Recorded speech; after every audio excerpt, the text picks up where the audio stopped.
Masih di cerita hati karena setiap cerita Berkesan di hati. ya. Nah, Pak Ustadz, saya mau melanjutkan tadi pertanyaan saya mengenai kan tahu nih, nih putra saya, ini anaknya, tapi nggak mengungkapkan. Nah, nanti kalau anak nih, kalau anak nggak ngakuin ibunya dosa. Nah, ini gimana nih kalau ibu nggak memberitahu kalau itu anaknya? Nah, Ibu kandung dan ibu angkat ya? ya. Ini kesalahan dari awal karena ini masalah culture juga. Sebetulnya di dalam kejadian ini sudah bukan barang yang baru. Rasulullah itu punya anak angkat dan anak asuh yang banyak. Makanya sering disebut Abul Yatama, Abul Masakin. Rasulullah itu anaknya bapaknya orang-orang yatim, bapaknya anak-anak miskin. Karena banyak anak angkatnya Rasulullah. Tetapi dari awal namanya sudah disebut. Misalnya Anas bin Malik. Anas bin Malik itu dari mulai kecil ikut Rasulullah. Tapi kan Anas bin Malik, bukan Anas bin Muhammad. Ada Zaid bin Sabit tidak pernah diganti. Anas bin Muhammad kan tidak. Nah, sebetulnya tradisi itu sebetulnya ini menjadi pembelajaran bagi orang Islam di Indonesia. Kalau bisa anak itu dari mulai lahir diberikan nama bapaknya. Ya, binnya itu siapa itu. Bahkan tradisi kita sempat menjadi masalah ketika nama suami dipakai untuk istri. Betul. Nah, itu. penyiar ini biasanya tuh. Itu jadi masalah karena bisa ganti-ganti nanti kalau ganti. Kalau kayak saya ganti-ganti terus, Pak. Namanya ganti-ganti terus dong.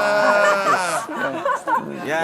Itu semuanya. Nah, itu jadi masalah. Karena itu sebetulnya tidak salah sepenuhnya, tetapi itu tidak menjadi rancu ketika berhubungan dengan kaitannya dengan perwalian dan persaksian nanti. Maka sebenarnya kalau dari awal itu sudah dibuat, misalnya anaknya Akbar ya anaknya Akbar. Itu. Jadi binnya ya Nice bin Akbar gitu ya. Nah. Soalnya gini, kalau bicara soal dari awal, Uwi bilang itu kan harus dikasih tahu. Awalnya tuh kapan ya? Yuk kita tanya dulu Mbak Tika Bisono sebagai seorang psikolog. Halo, Assalamualaikum. Oke. Selamat pagi Mbak Tika. Ya, Pak Kabar. Assalamualaikum, terima kasih loh Mbak Tika. Mbak Tika, Yes. berbicara soal mengadopsi anak. Kapan sih orang tua angkat ini sebaiknya menyampaikan bahwa anak tersebut adalah bukan anak kandung, tapi anak angkat?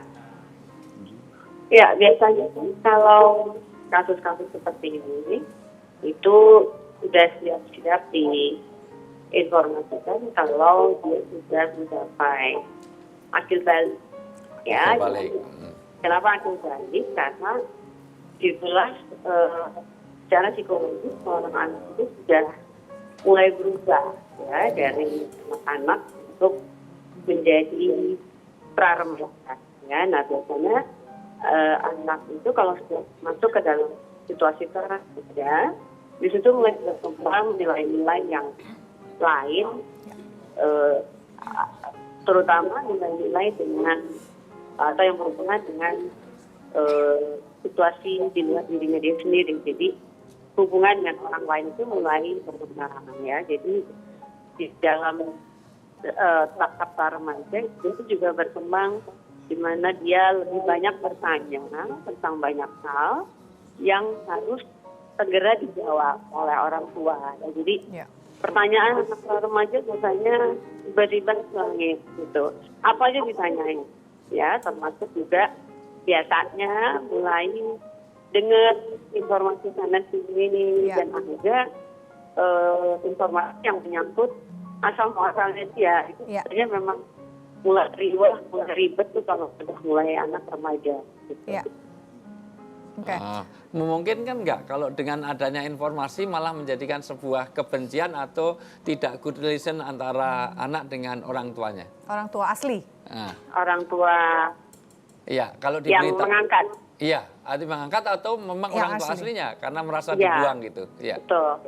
Jadi semua konsekuensi itu selalu ada ya Pak Ustadz ya. Iya. Konsekuensi pasti ada. Ya kan, tetapi biasanya sebelum hari H itu datang, kita kan juga sudah seharusnya melakukan eksplorasi ya kan. Jadi ketemu dengan orang tua asli, ya kan, bahwa rencananya 3 tahun lagi akan misalnya, kemudian dengan entah pasangan ya atau suami istri angkat ya kan, itu aja kan suami istri angkat aja bisa-bisa nggak langsung saling setuju pada detik itu. Bisa aja yang satu setuju, yang satu nggak setuju. Nah, ketidakrohan ini bisa makan bertahun-tahun juga ya. Bisa. Jadi memang itu menyangkut apa yang dirasakan dan terutama situasi shock ya untuk menemukan bahwa perubahan status ya dari yang tadinya mikirnya anak kandung. Jadi angkat. Oke. Mbak. Ya. Terus kemudian kan tadi di sini ada Mbak Devia. Mbak Devia bilang ya canggung ya gitu. Tapi saya juga nggak pengen durhaka dong, orang ini adalah ibu kandung saya gitu. Tapi kemudian dia berusaha untuk menjalin tali silaturahmi atau membangun relasi emosi antara ibu kandungnya dengan dia yang memang sudah sekian puluh tahun tidak pernah bertemu. Ini butuh proses apa yang harus diperhatikan nih Mbak?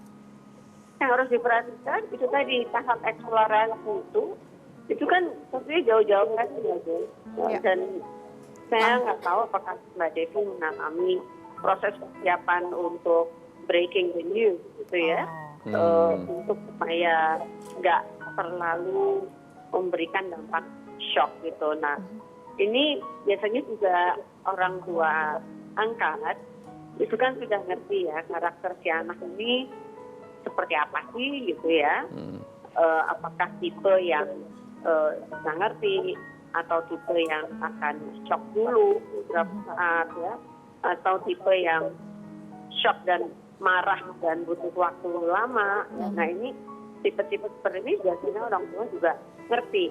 Ya, jadi kalau misalnya Mbak Devi sendiri untuk kita sampai kepada titik kan gue dosa kalau gue nggak tahu orang tua angkat, itu pun itu berapa lama untuk sampai ke titik itu. Nah, biasanya habis breaking news itu justru harus ditempel karena kan berjuta-juta pertanyaan gitu ya, dan biasanya pertanyaan itu sifatnya sangat kritis dan pertanyaan yang marah atau rasa tidak diperlakukan adil. Ya. Nah, tapi kan situasi apa yang terjadi dulu gitu ya, itu yang harus detail diceritakan ya. Jadi misalnya orang tua, ya abis situasi ibu bapak dulu nggak memungkinkan banget. Nah itu kan bisa aja anak bilang, tapi kan lo yang orang tua, gue yang bayi, maksud sih lo nggak bisa nanganin gue. Ini pertanyaan-pertanyaan seperti ini kan biasanya muncul gitu. Ini harus bisa dijawab dengan sebijaksana mungkin, dan jangan menyusahkan anak di dalam posisi dia yang harus lebih memahami situasi daripada sisi orang tua. Gitu. Baik. Oke, makasih ya Mbak Tika. Aduh, salam buat semua. Iya, terima kasih banyak. Sukses selalu, sukses selalu. Assalamualaikum. Oke, bye. Waalaikumsalam. Luar biasa, saya membayangkan memang gimana ya, orang sudah kita kenal lama, ternyata itu bukan ibunya kita. Saya bayangkannya gini ya, tiba-tiba saya pagi ini baru tahu kalau Teh Desi ini ibu saya. Nah ini kan gimana gitu? Kalau itu bukan protes sosial, itu surprise, bukan protes. Mama langsung bersimpuh gitu kan, kan nggak kebayang gitu. Saya jadi membayangkannya gimana? Itu bukan bayangan, itu khayalan yang. Oke, kita akan lanjutkan lagi ceritanya Mbak Devi. Tetap bersama kami di Cerita Hati, karena setiap cerita berkesan.